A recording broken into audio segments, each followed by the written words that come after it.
আমাদের এখানকার পাহাড়ে সবুজ মুগ ডাল দিয়েই আমরা বানাই একদম সুস্বাদু চাউমিন।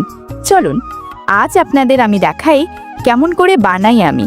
প্রথমে ক্ষেত থেকে নিয়ে আসা টাটকা সবুজ সুগন্ধি মুগ ডালগুলো আমি ভালো করে ধুয়ে নিই পরিষ্কার জলে।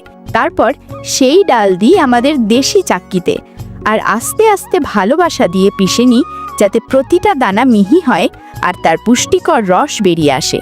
এখন সেই পেষা মুগ আমি একটানা পাতলা কাপড়ে ঢেলে হাত দিয়ে আস্তে আস্তে চেপে ধরি, যাতে প্রতিটা ফোঁটা রস বেরিয়ে আসে আর মোটা দানাগুলো কাপড়ে থেকে যায়। এরপর ওপরের দিকে যে সাদা ফেনা জমে সেটা আলাদা করে ফেলি, কারণ ওই কাঁচা ফেনা থেকেই আসে হালকা কষভাব।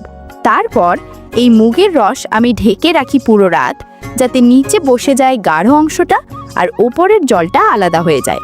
পরের সকালে খুব সাবধানে ওপরের জলটা ফেলে দিই, শুধু রেখে দিই নিচের ঘন মালাইয়ের মতো পুরো অংশটা।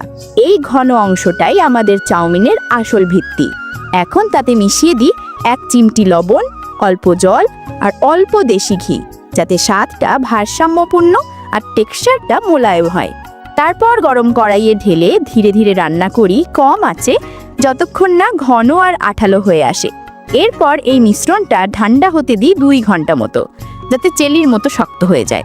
তারপর সেটা আমি পাতলা ছিদ্রওয়ালা ছাঁচে ভরে চাপ দিয়ে বের করি লম্বা লম্বা চাউমিনের ফিতেগুলো সরাসরি পড়ে ঠান্ডা জলে, যাতে তারা একে অপরের সঙ্গে না লেগে যায়। এবং দেখুন, তৈরি হয়ে গেল আমাদের ঐতিহ্যবাহী পাহাড়ি মুগ ডাল দিয়ে তৈরি চাউমিন।